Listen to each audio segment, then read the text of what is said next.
सरकार आहे, ते देत असतं. लेना बँकवालं सरकार नाही आहे. मागच्या काळामध्ये आपण बघितलं वसुली करणारं सरकार होतं. आता वसुली करणारं नाही, बहिणींना देणारं सरकार या ठिकाणी आलेलं आहे. आणि म्हणून आज आपण ठरवलं की इथपासनं सुरुवात पुण्यापासनं करायची. पण पुण्यापासनं सुरुवात जरी औपचारिक आपण केली तरी माननीय मुख्यमंत्र्यांनी सांगितलं पैसे क्रेडिट करणं सुरू करा. कारण ज्यावेळी आपण कार्यक्रम घेऊ त्यावेळी बहिणींना रिकाम्या हाताने ठेवू नका. आणि सांगताना आनंद वाटतो 1,03,00,000 महिलांच्या खात्यामध्ये 3,000 रुपये प्रत्येकी पोचलेले आहेत. तुमच्या खात्यात आले आहेत का?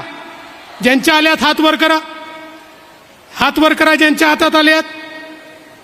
बघा या सगळ्या ताईंच्या खात्यामध्ये पैसे आले आहेत. आता अगदी थोड्याशा राहिल्या आहेत ज्यांच्या खात्यात यायच्यात. काळजी करू नका, प्रत्येकाच्या खात्यात पैसे आल्याशिवाय योजना बंद होणार नाही. हा आमचा निर्धार आहे. योजना कुठेही बंद होणार नाही.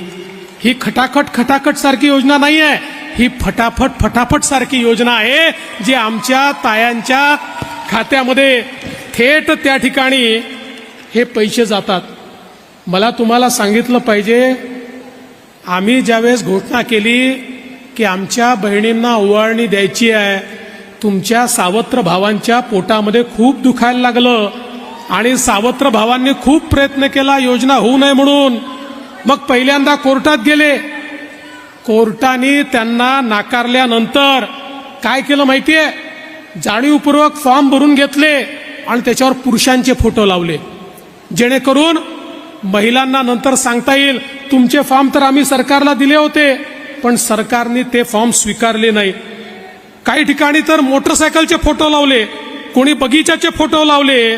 जाणीवपूर्वक अशा प्रकारचे फोटो लावून हे फॉर्म रिजेक्ट झाले पाहिजेत आणि महिलांपर्यंत पैसे पोचू नये अशा प्रकारचा प्रयत्न झाला. हेही करून हे लोक थांबले नाहीत.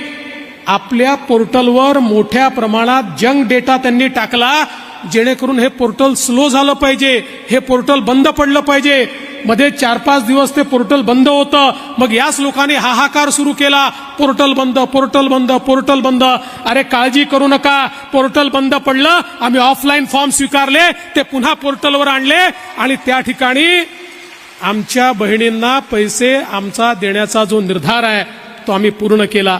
मी खरं म्हणजे आमचा जो महिला बाल विकास विभाग आहे, आमच्या अदितीताई असतील, त्यांचे सचिव अनुप कुमार यादव असतील, यांचं आणि त्यांच्या पूर्ण टीमचं मनापासून अभिनंदन करेन की त्यांनी अहोरात्र याच्यामध्ये मेहनत केली आणि मुख्यमंत्र्यांचं जे स्वप्न होतं, आमचं जे स्वप्न होतं, ते स्वप्न पूर्ण करण्याकरता खऱ्या अर्थानं मोठ्या प्रमाणात या ठिकाणी प्रयत्न केले. आपल्या देशाचे प्रधानमंत्री माननीय मोदीजी सांगतात आपल्याला विकसित भारत तयार करायचा आहे आणि ते नेहमी सांगतात भारत विकसित व्हायचा असेल तर भारताची जी 50% लोकसंख्या आहे म्हणजे आमच्या महिला आहेत, या महिलांचा विकास झाला तरच भारत विकसित होऊ शकतो. महिलांचा विकास झाला नाही तर भारत कधीच पुढे जाऊ शकणार नाही. आणि म्हणून आज देशामध्ये मोदीजी असतील सुरू केल्या, मग लखपती दीदी सारखी योजना असेल, आपली लेक लाडकी सारखी योजना असेल की ज्या योजनेमध्ये घरी जर मुलगी जन्माला आली, जन्माला आल्याबरोबर 5,000 रुपये, पहिल्या वर्गात गेली तर 5,000 रुपये, 7व्या वर्गात गेली तर 6,000 रुपये, 10व्या वर्गात पैसे, 11व्या वर्गात पैसे, असं करत 1,00,000 रुपये त्या मुलीला त्या ठिकाणी देण्याची आपली योजना असेल. किंवा खऱ्या अर्थानं आमच्या लाडक्या बहिणींना 1,500 रुपये देण्याची योजना असेल, फी माफीची योजना असेल, रोजगाराची योजना असेल. या सगळ्या योजनांच्या पाठीशी काय आहे?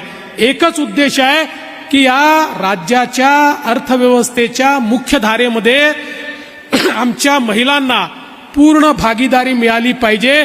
ज्या महिला समर्थपणे घरी चालवतात, ज्या महिला समर्थपणे आपल्या मुलांनाही वाढवतात, ज्या महिला बाहेर शेतीवरही काम करतात, ज्या महिला पडेल ते काम करतात, ज्या महिला सर्व प्रकारच्या नोकऱ्या करतात आणि तरी देखील आपला संसार सांभाळतात, अशा महिलांना जर आम्ही अर्थव्यवस्थेच्या केंद्रात आणलं तर या महाराष्ट्राची अर्थव्यवस्था इतक्या वेगानं वाढेल की कोणीही आपल्याला थांबवू शकणार नाही.